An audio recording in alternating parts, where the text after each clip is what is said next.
Russian Iranian എണ്ണ വാങ്ങാൻ Indian റിഫൈനറികൾക്ക് നൽകിയിരിക്കുന്ന ഉപരോധ ഇളവുകൾ ഇനി പുതുക്കില്ല എന്ന് വ്യക്തമാക്കിയിരിക്കുകയാണ് അമേരിക്ക. അതായത് അമേരിക്കയുടെ ട്രഷറി സെക്രട്ടറിയായ സ്കോട്ട് വെൻസനാണ് ഇത്തരമൊരു പ്രഖ്യാപനം നടത്തിയിരിക്കുന്നത്. പകരം അമേരിക്കൻ എണ്ണ ഇന്ത്യ കൂടുതലായി തന്നെ വാങ്ങുമെന്ന് പ്രതീക്ഷിക്കുന്നതായി തന്നെ ഇവിടെ വ്യക്തമാക്കുകയും ചെയ്തിട്ടുണ്ട്. ഇതോടുകൂടെ തന്നെ വീണ്ടും യുദ്ധം മറ്റൊരു തലത്തിലേക്ക് കടക്കുകയും മാത്രമല്ല കൂടുതൽ ഉപരോധങ്ങൾ സൃഷ്ടിക്കുകയും ഒപ്പം തന്നെ ഇറാനെ കൂടുതൽ സമ്മർദ്ദത്തിലാക്കുകയുമാണ് ഇവിടെ ട്രംപ് ഉദ്ദേശിക്കുന്നതായി തന്നെ നിരീക്ഷകരടക്കം വിലയിരുത്തുന്നത്. എന്നാൽ US ഈ വിഷയത്തോട് നൽകുന്ന വിശദീകരണം ഇങ്ങനെയാണ്. ഇറാനും അമേരിക്കയും തമ്മിലുള്ള സംഘർഷത്തെ തുടർന്നുകൊണ്ട് ആഗോള വിപണിയിൽ എണ്ണവില വർദ്ധിക്കുന്നത് തടയാനാണ് നേരത്തെ 30 ദിവസത്തെ താൽക്കാലിക ഇളവ് ഇന്ത്യക്ക് നൽകിയിരുന്നത്.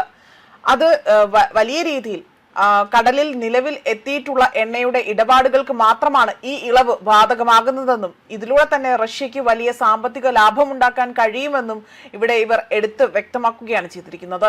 അതോടൊപ്പം തന്നെ ആഗോള ഊർജ വിപണിയെ ഇറാൻ ബന്ദിയാക്കാൻ ശ്രമിക്കുന്ന സാഹചര്യത്തിൽ ആ സമ്മർദ്ദം കുറയ്ക്കുന്നതിനാലാണ് ഇത്തരം ഒരു താൽക്കാലിക നടപടി സ്വീകരിക്കുന്നത് എന്നതാണ് വ്യക്തമാക്കിയിരിക്കുന്നതും.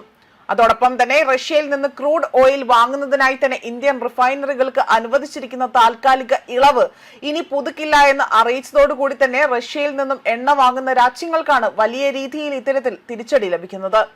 അമേരിക്കയുടെ നിർണായക പങ്കാളിയായ ഇന്ത്യ ആകട്ടെ ഇനി മുതൽ US-ൽ നിന്നുള്ള എണ്ണ ഇറക്കുമതി വർദ്ധിപ്പിക്കുമെന്ന് പ്രതീക്ഷിക്കുന്നതായും ഫെബ്രുവരിയിൽ ആരംഭിച്ച US-ഇസ്രയേൽ ആക്രമണത്തെ തുടർന്നുകൊണ്ട് ഹോർമൂസ് കടലിടുക്കിലൂടെയുള്ള ഗതാഗതം തടസ്സപ്പെട്ടതും അമേരിക്ക ഏർപ്പെടുത്തിയ ഉപരോധവും ആഗോള വിപണിയിൽ ക്രൂഡ് ഓയിലിന്റെ ലഭ്യത കുറയ്ക്കാൻ കാരണമായിട്ടുണ്ട്. നിലവിൽ കടലിലൂടെയുള്ള കപ്പലുകളിലെ എണ്ണയുടെ ഇടപാടുകൾക്ക് മാത്രമാണ് ഇളവ് ബാധകമാകുന്നതെന്നും ഇതിലൂടെ തന്നെ റഷ്യക്ക് വലിയ സാമ്പത്തിക ലാഭമുണ്ടാക്കാൻ കഴിയുന്നുണ്ട് എന്നതായിരുന്നു ഇവർ വിലയിരുത്തലായി തന്നെ നേരത്തെ തന്നെ വ്യക്തമാക്കുന്നതും.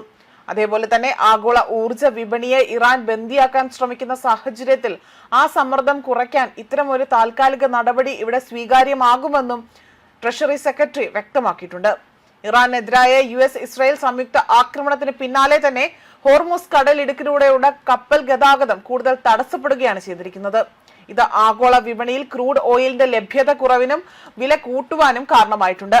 എണ്ണവില ബാരലിന് $100 മുകളിലേക്ക് എത്തുകയും വിപണി സുതാര്യമാണ് എന്നതാണ് ഇളവുകൾ നൽകിയിരിക്കുന്നതായി തന്നെ ട്രംപ് വാദമുഖങ്ങൾ ഉന്നയിച്ചുകൊണ്ട് രംഗത്ത് വന്നിരിക്കുന്നതും.